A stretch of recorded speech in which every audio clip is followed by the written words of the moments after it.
అండి. Day 5 with 6000 rupees capital with CPR trading strategy. So చాలా మంది అడుగుతున్నారు. కామెంట్‌లో గూడా ఒక ఇద్దరు అడిగారు. మెయిల్‌లో గూడా అడిగారు. మనకి ఇక్కడ సిపిఆర్‌ని ఎలా మనము ఇండికేటర్‌ని పెట్టుకోవాలి అని. మనం ఇండికేటర్స్‌లోకి వెళ్ళాక ఇక్కడ మనకి నేను యూజ్ చేసినది అప్‌స్టాక్ కదా! సో అప్‌స్టాక్ అయితే నాకు ఇలా చూపిస్తుంది. CPR with pivot daily, monthly, tomorrow and weekly అని. నేను సిపిఆర్ డైలీని యూజ్ చేశాను. దీని మీద క్లిక్ చేస్తే మనము ఇక్కడ యాడ్ అయిపోతుంది మనకి. దీని మీద సిపిఆర్ డైలీ అని క్లిక్ చేస్తే మనకి యాడ్ అయిపోతుంది. సో నేను ఇక్కడ ఆల్రెడీ పెట్టుకున్నాను కదా! నేను మీకు ఇక్కడ చూపిస్తాను చూడండి. సో సిపిఆర్ డైలీ యాడ్ అయింది కదా! సో దీన్ని సిపిఆర్ డైలీ యాడ్ అయిపోయింది. సో దీంట్లో మనము ఇక్కడ సెట్టింగ్స్‌లోకి వెళ్తే మనకి ఇక్కడ కనిపిస్తుంది అనమాట. సో ఇక్కడ మనం సెట్టింగ్స్‌లోకి వెళ్ళి క్లిక్ చేసినట్టయితే మనకి ఇక్కడ చూపిస్తాయి. ఎలాంటివి మనకు కావాలి, అంటే R1, R2, S3 previous day high and లో కావాలా వద్దా, కలర్స్ ఏంటి అనేది ప్రతిదీ కూడా మనని ఇక్కడ సిపిఆర్ అనేది అడుగుతుందన్నమాట. సో అలా మనం ఇక్కడ సెట్ చేసుకోవాలి. సో నేను CPR previous day high and లోని బ్లాక్ లైన్లో మార్క్ చేసుకున్నాను, బికాస్ కలర్ వేరే అయితే కనిపించదని.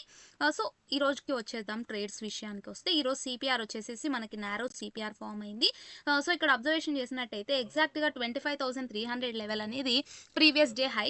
సో ఫస్ట్ క్యాండిల్ అనేది మనకి ప్రీవియస్ డే హైకి అబోవ్ క్లోజ్ అయింది. సో ఇక్కడ నుంచి కూడా మనకి మొమెంటం R1 ఆల్రెడీ క్రాస్ అయిపోయి previous day high and R1 రెండు క్రాస్ అయిపోయి క్యాండిల్ క్లోజింగ్ అయింది. సో నా టార్గెట్ వచ్చేసేసి 25,500 ఉండింది. బట్ నేను సెకండ్ క్యాండిల్లో ఎంట్రీ అనేది 9:30కి తీసుకున్నాను. ఎగ్జాక్ట్గా ఆ ప్లేస్లో ఎంట్రీ తీసుకున్నాక నేను ఇక్కడ స్టాప్ లాస్ అనేది దీని హాఫ్లో, అంటే ఎక్కడైతే మనకి ప్రీవియస్ డే లో ఉందో ప్రీవియస్ డే లోకి కొద్దిగా బఫర్ పెట్టుకొని నా స్టాప్ లాస్ని పెట్టుకొని సెకండ్ క్యాండిల్లో ఎంట్రీ అనేది తీసుకున్నాను. ఎగ్జాక్ట్గా అక్కడి నుంచి మనం అబ్జర్వేషన్ చేసినట్టయితే డౌన్ఫాల్ వచ్చింది కదా! సో ఈ క్యాండిల్లో నా స్టాప్ లాస్ అనేది 10:15కి హిట్ అయిపోయి 4,600 రూపీస్ లాస్ అనేది బుక్ అయింది. సో అక్కడి నుంచి కూడా ఎప్పుడైతే ప్రీవియస్ డే లో బ్రేక్ అయిందో 10:30 క్యాండిల్లో ఇమీడియట్గా నేను ఈ క్యాండిల్లో ఎంట్రీ తీసుకున్నాను 10:45కి. అండ్ అక్కడి నుంచి కూడా కన్వర్షన్ చేసినట్టయితే నాన్ స్టాప్ యాక్చువల్గా టార్గెట్ వచ్చేసి 25,160 ఉండింది. బట్ దానికన్నా ముందే మనకి ఇక్కడ రివర్సల్ వచ్చింది కదా! సో ట్రైలింగ్ చేసుకుంటూ వచ్చాను. ఎగ్జాక్ట్గా నాకు ఈ క్యాండిల్లో నా ట్రైలింగ్ స్టాప్ లాస్ హిట్ అయిపోయింది 11:45కి. సో ఓవరాల్గా ఇక్కడ నాకు ఒక 5,000 రూపీస్ ప్రాఫిట్ని బుక్ చేసుకున్నాను. తర్వాత నెక్స్ట్ ఎప్పుడైతే ఇక్కడ నుంచి మనకి ఫామ్ అయ్యి ఇక్కడ నుంచి మొమెంటం వచ్చిందో ఇది నేను క్యాప్చర్ చేసుకోలేదు, కానీ ఇక్కడ నుంచి అబ్జర్వేషన్ చేస్తే అయితే ఈ క్యాండిల్లో నాకు డబుల్ బాటమ్ లెవెల్ కనిపించింది. సో ఎగ్జాక్ట్గా 215 దగ్గర అండ్ చిన్న టార్గెట్ని ప్లేస్ చేసుకున్నాను.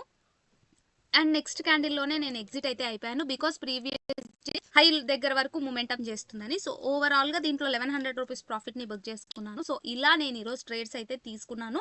తర్వాత అంతా కూడా మనం ఇక్కడ అబ్జర్వేషన్ చేసినట్టయితే 10:45 నుంచి 11:45 వరకు వచ్చిన ట్రేడ్స్ అంతా కూడా చాలా మంచి మొమెంటం వచ్చింది. తర్వాత అక్కడి నుంచి కూడా non stop consolidation up to 215 వరకు మొమెంటం ఎట్టు కూడా లేదు, రేంజ్ బౌండ్లోనే ఉండిపోయింది.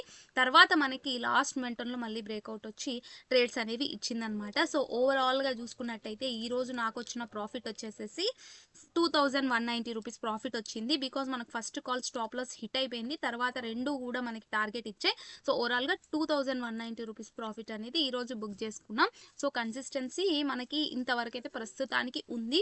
చూడాలి రాను రాను ఇంకెలా ఉంటుంది, క్యాపిటల్ ఎంత గ్రో అవుతుంది అనేది అయితే అబ్జర్వేషన్ చేయాల్సి ఉంటుంది. Thank you so much for watching my